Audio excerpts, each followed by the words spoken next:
Don't forget the doc.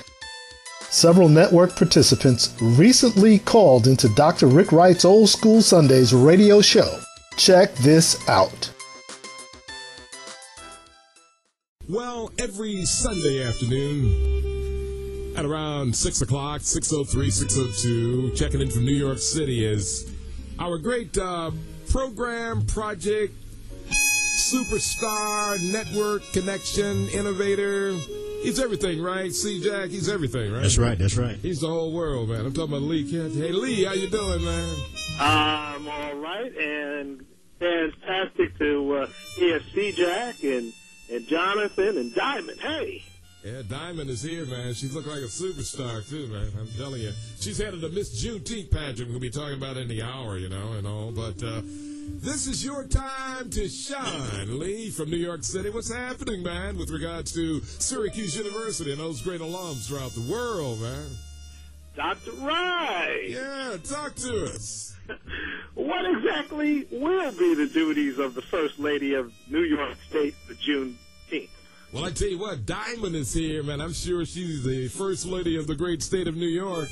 Miss Michelle Page Patterson, a graduate of Syracuse University, the First Lady of the great state of New York. I'm sure she's going to be riding on some beautiful car, man. She's going to be doing all kind of stuff. But there's another lady in the studios right now by the name of... Hey, Diamond, you know anything about the real incredible official duties of the Grand Marshal, the First Lady of the great state of New York, Miss Michelle Page Patterson, Diamond? I haven't met her yet, but I'm excited that she actually took the time and effort to actually come to Syracuse, New York. I'm not sure if she'll be in a car or if she'll be walking, but I know she'll have the Grand Marshal sash and she'll be heading off the parade. Okay, well, Lee, that's a young lady who was heading up the Miss Juneteenth pageant. Just gave you that bit of information, but hey, Lee, you talk to us, man. Hey, well, can you state for the benefit of our network participants around the world why Syracuse is such a focal point in the story of Juneteenth? Well, Juneteenth, that was a thing called the Compromise of 1850. Well, even before that, really, Syracuse was a incredible way stop or way station on the great Underground Railroad. And, of course, a great minister by the name of Bishop Jermaine Wesley Logan, who was the 13th bishop of the African Methodist Episcopal Zion Church, came to Syracuse and started People's AME Zion Church in 1841. This is in the depths of segregation and slavery in the United States of America, and as our brothers and sisters of the African American persuasion were escaping from the South, and Sister Harriet Tubman settled in Auburn, our city of license, brought people up. Syracuse was a stopping point, man. And Bishop Jermaine Wesley Logan, the Reverend Samuel May, Reverend Jarrett Smith, all of the abolitionist movement, man. And then, of course, a big thing happened when the Compromise of 1850 was passed, which was really dealt with the expansion of the United States of America. And the decision was what states would come in as free states and what states would come in as slave states. And, of course, the Compromise of 1850 was passed, allowing a bunch of states to be free states. But the compromise was that the southern plantation owners, they could come north and recapture their slaves and bring them back to slavery. And the United States of America said it would be legal.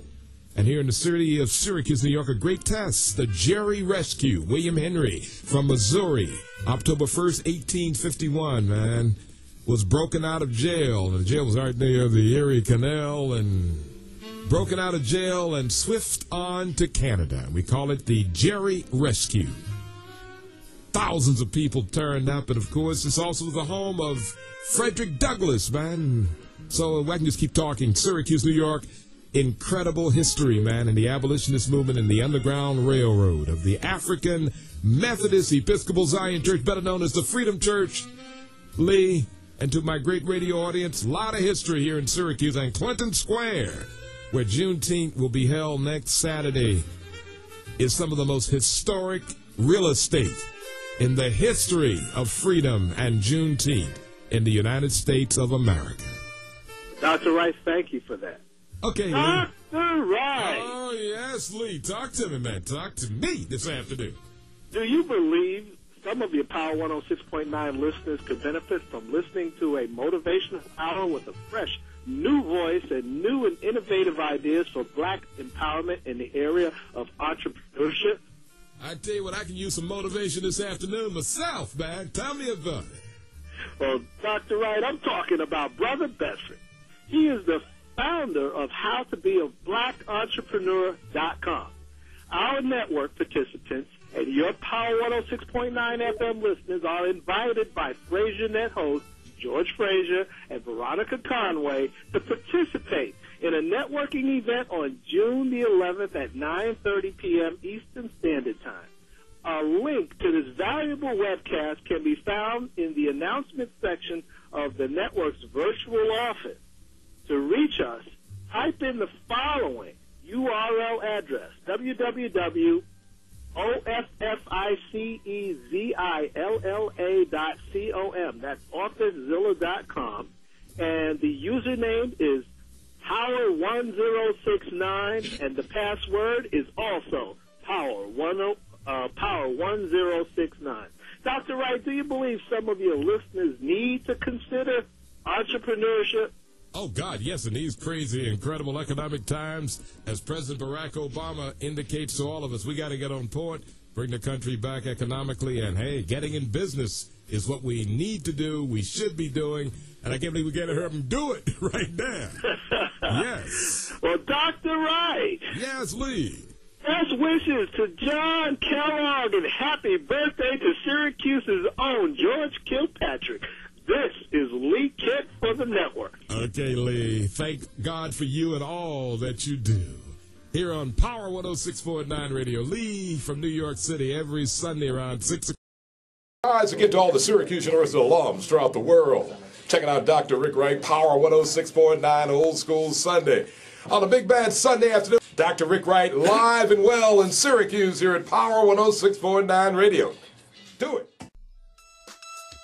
The network reminds you that you too may call into Dr. Rick Wright on Sundays between 1 p.m. and 7 p.m. Eastern Standard Time. Check in with the doc at area code 315-428-1069. Don't forget the doc.